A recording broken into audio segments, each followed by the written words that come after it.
Pernah nggak sih kamu ngerasa hidup tuh gitu-gitu aja, kayak lagi stuck dan pengen banget ada tombol reset? Nah, gimana kalau aku bilang ada sebuah protokol yang katanya bisa mengubah total arah hidupmu, dan itu semua bisa dimulai cuma dalam 1 hari. Coba deh inget-inget, awal tahun semangat banget bikin resolusi. Pokoknya mau lebih sehat, lebih produktif, semuanya deh. Baru jalan sebulan kok udah balik lagi ke setelan pabrik? Kenapa sih resolusi kita tuh seringnya cuma jadi wacana doang? Well, ternyata kamu nggak sendirian. Angkanya nunjukin kalau sekitar 80-90% resolusi tahun baru itu gagal total. Jadi ini bukan soal kamu kurang niat atau kurang disiplin. Ini masalah sistem. Ada yang salah sama cara kita mencoba berubah selama ini.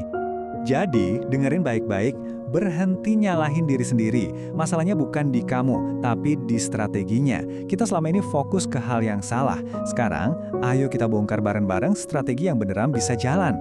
Nah, ini dia inti perubahannya. Kebanyakan dari kita tuh fokusnya cuma mau ngubah tindakan.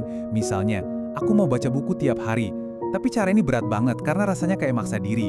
Padahal kuncinya bukan di situ. Kuncinya adalah mengubah identitas. Coba deh lihat bedanya.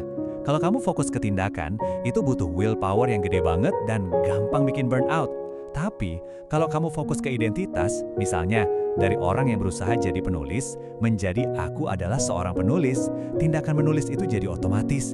Itu bukan lagi beban, tapi udah jadi bagian dari diri kamu. Pikirin deh, seorang atlet profesional atau content creator sukses. Apa mereka harus maksa diri buat latihan atau bikin konten tiap hari? Enggak kan? Justru kalau mereka nggak ngelakuin itu, rasanya aneh. Kenapa? Karena itu udah jadi identitas mereka. Mereka nggak bisa ngebayangin hidup dengan cara lain. Seringkali tindakan kita itu sebenarnya nunjukin tujuan kita yang tersembunyi, tujuan di bawah sadar kita.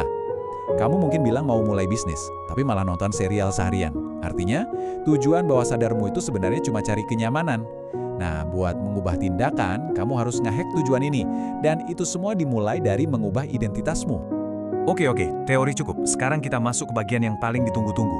Gimana caranya kita bisa melakukan perubahan identitas ini? Jawabannya ada di sebuah protokol terstruktur yang bisa kamu lakuin dalam 1 hari penuh. Jadi, ini dia blueprint-nya. Hari ini kita bagi jadi 3 fase. Pagi, kita bakal menggali jauh ke dalam diri kita.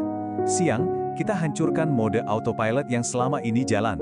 Dan malam, kita rakit ulang semuanya jadi sebuah rencana yang jelas. Siap?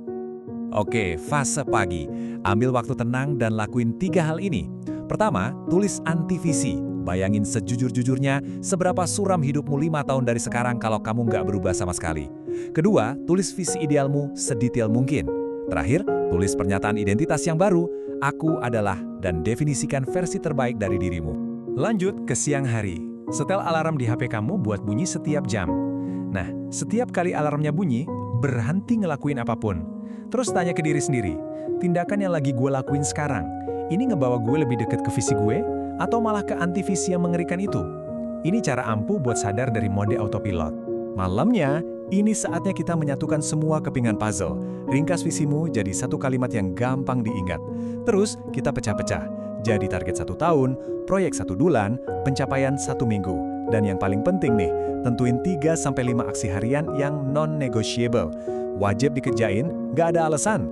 Nah, biar semua ini nggak kerasa kayak tugas yang berat, ada satu trik keren, terutama buat kita-kita yang emang udah hidup di era digital. Caranya adalah, ubah hidupmu jadi kayak sebuah video game. Anggap aja ini cheat code-nya. Coba deh lihat ini. Keren banget kan? Visimu itu adalah win condition atau misi utamanya. Aksi harianmu itu adalah daily quest yang harus kamu selesaikan buat dapat XP. Identitas barumu itulah karakter yang kamu pilih. Dan kalau kamu gagal, tenang, itu bukan game over. Anggap aja itu respawn, kesempatan buat belajar, dan coba lagi dengan strategi baru. Jadi, intinya begini. Saat kamu melihat hidup sebagai sebuah permainan, kamu yang pegang kendali. Kamu bukan lagi korban keadaan. Kamu bukan NPC, non-playable character. Kamu adalah main karakternya, yang bisa naik level, menyelesaikan misi, dan pada akhirnya memenangkan permainan yang aturannya kamu buat sendiri. Kita udah bahas strateginya, protokolnya, sampai pola pikirnya. Semua alat yang kamu butuhkan sekarang udah ada di tanganmu. Jadi pertanyaannya sekarang bukan lagi gimana caranya, tapi kapan mau mulai.